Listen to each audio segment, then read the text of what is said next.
12장입니다. 역대상 9장부터 12장. 우리 묵상할 주제가 9장 1절에 소개된 내용입니다. 유다가 범죄함으로 바벨론의 포로가 되었다. 한마디로 말하면 유다의 멸망이라고 하는 주제가 됩니다. 하나님의 백성들이 극적인 애굽에서 구속함을 받고 광야의 40년을 거쳐 가나안 땅에 정착하고 하나님의 백성들이 그토록 원하던 나라를 세웠는데 그 나라가 결국은 북쪽도 남쪽도 다 무너지게 되었다. 우리가 역사의 교훈을 생각하는 시간입니다. 먼저 우리 이번 주 함께 암송할 성구 마가복음 10장 15절 우리 함께 암송합니다. 내가 진실로 너희에게 이르노니 누구든지 하나님의 나라를 어린 아이와 같이 받들지 않는 자는 결단코 들어가지 못하리라. 아멘. 우리 그리스도인의 삶이 이 세상에서 끝나는 것이 아니라 하나님의 나라가 있다고 하는 것을 우리가 믿고 살아갑니다.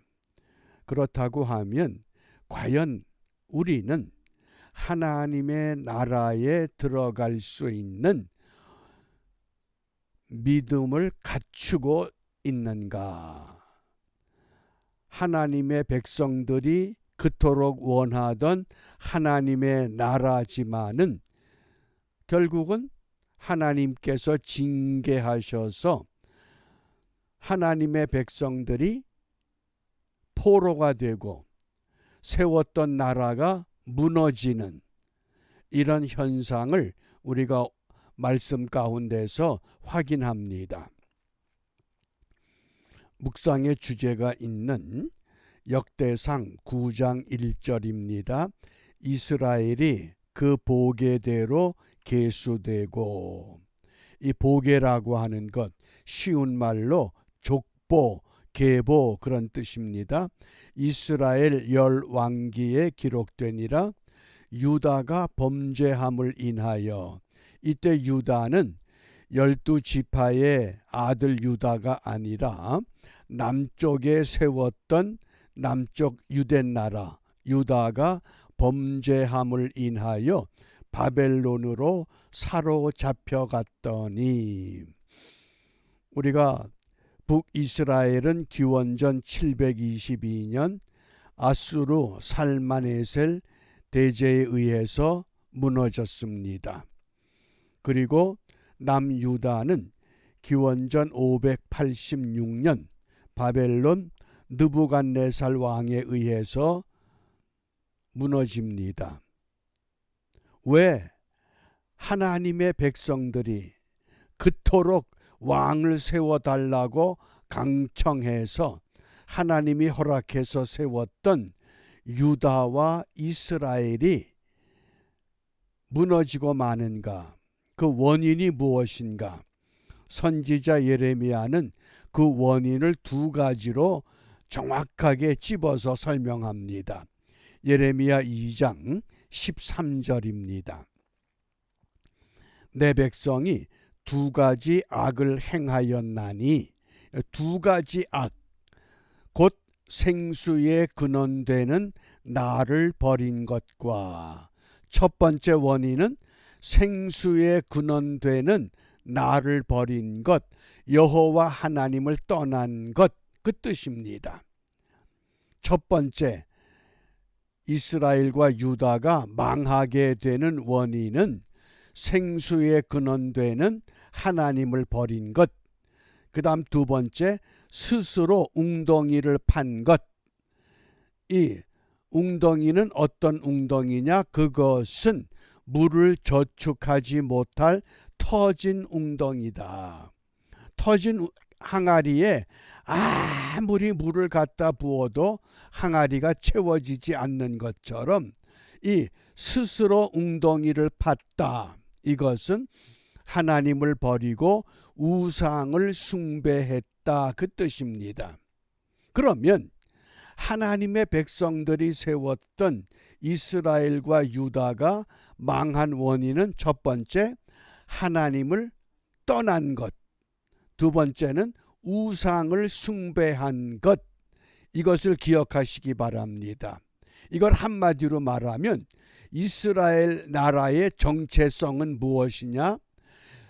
육신의 왕은 세워져 있지만은 그 왕을 세운 사람은 하나님이시라고 하는, 그러니까 이스라엘 백성들은 우리는 군주 국가야, 왕이 다스려, 왕을 잘 뽑으면 우리가 번영해.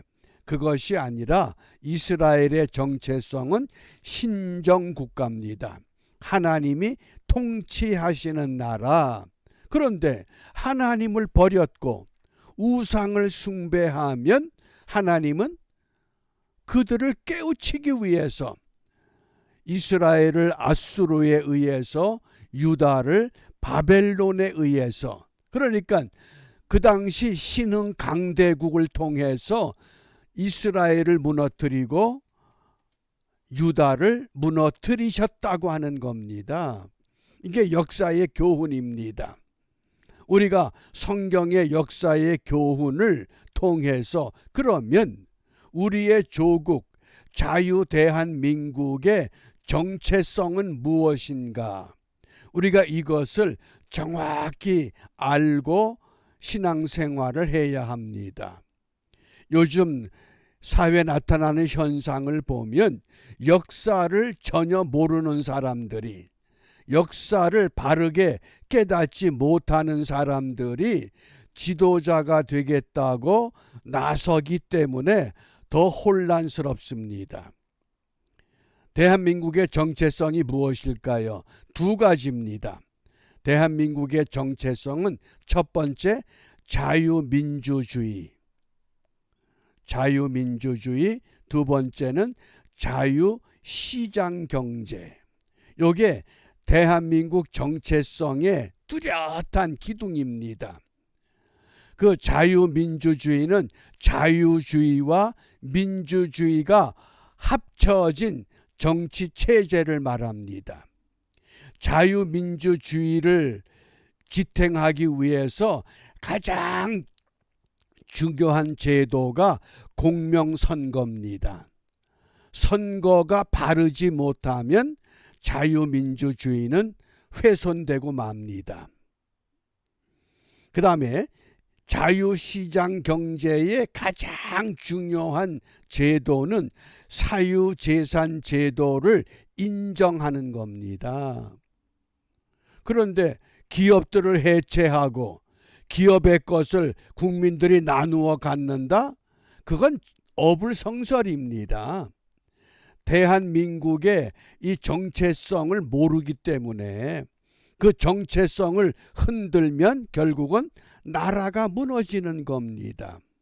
그러면 이 대한민국의 정체성을 바르게 설립할 수 있는 기초의 이념을 우리나라에 도입했던 사람이 누구냐?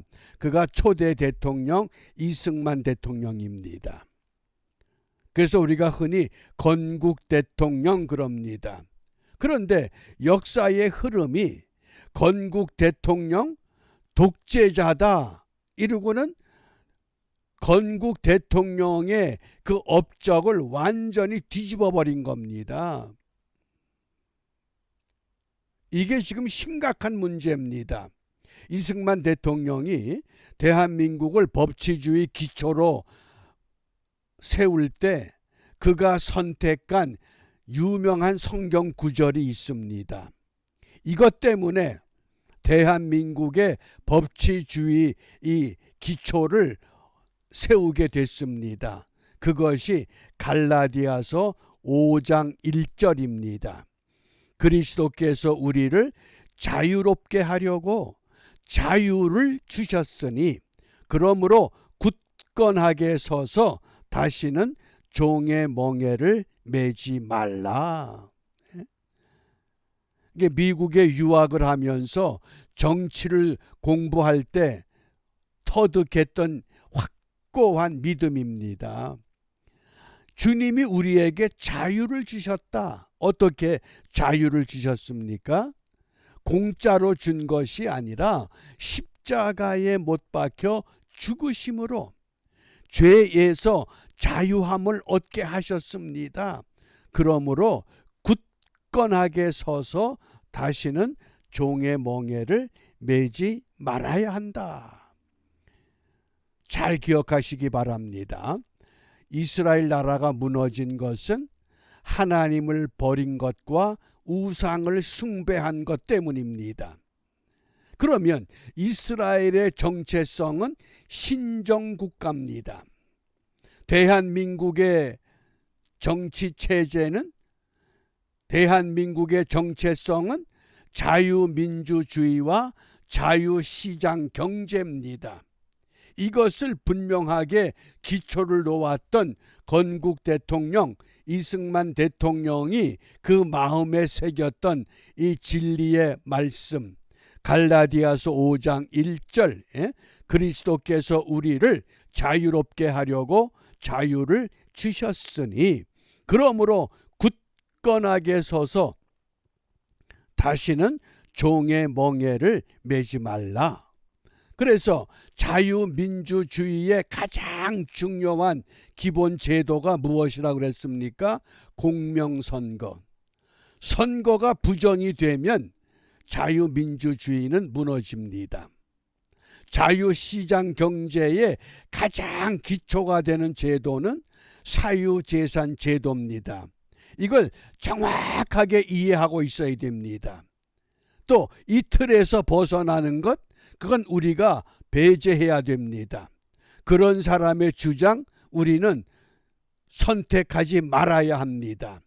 그게 기독교인의 권리여 의무입니다. 왜? 하나님이 버리는 것 얼마나 두렵습니까? 그러므로 우리가 이 아침에 무엇을 기도해야 되느냐? 히브리서 11장 33절을 새 한글 성경으로 읽어봅니다. 그들은 믿음을 통해 나라들을 눌러 이겼습니다. 믿음을 가지고 국가의 정체성을 흔드는 잘못된 것들을 눌러 이겼다고 하는 교훈입니다. 그래서 정의를 구현했습니다. 정의를 구현해야 된다. 그러면 약속해 주신 것들을 받았습니다. 어떻습니까? 약속한 것을 받을 만한 믿음으로 모든 성도들, 모든 교회, 모든 목회자 정말 믿음 가운데 세워져 있는가? 우리가 이 일을 위해서 반드시 기도해야만 합니다. 그들은 믿음을 통해 나라들을 눌러 이겼습니다. 정의를 구현했습니다. 그러므로 약속해 주신 것들을 받았습니다. 그러므로 우리가 이 아침에 믿음으로 나라를 세우게 하옵소서. 지도자가 되겠다고 나선 사람들, 그들의 말만 듣지 말고 그들의 행실, 그들의 삶, 그들의 신앙, 그들의 모든 것들을 살피면서 정말 믿음으로 나라를 세울 만한 일꾼인가? 우리가 분명히 바르게 분별하고 판단해서 대한민국의 정체성, 자유민주주의와 자유시장 경제, 이것을 유지할 수 있는 사람을 바르게 선택하는 그 믿음, 그래야 그 믿음을 통해서 나라들을 눌러 이길 수 있습니다. 잘못된 사상, 잘못된 이념, 잘못된 정치 다 우리가 이기고 정의를 구현하는 일에 모든 교회가, 모든 성도들이 협력하여 하나님의 뜻을 이 땅에 이루어가는 은혜를 함께 기도하며 그 승리의 기쁨을 기대하는 복된 하루가 되시기를 바랍니다. 기도합니다. 은혜로우신 아버지 하나님, 하나님의 백성들이 세웠던 이스라엘과 유다 나라이었으나 그들이 하나님을 떠났고 우상을 숭배함으로 하나님은 그들을 징계하여 그 나라를 무너뜨리셨습니다. 어려운 역사 속에서 자유대한민국을 세우게 하셨던 하나님, 다시 한번 우리의 조국이 자유민주주의와 자유시장 경제의 이 정체성을 회복하여 이 혼란을 믿음으로 극복하고 수습하여 더 발전되고 번영된 하나님 백성들이 바르게 삶을 보여주고 믿음으로 이끌어가는 우리 조국이 될 수 있도록 인도하여 주시옵소서. 예수님 이름으로 기도합니다. 아멘.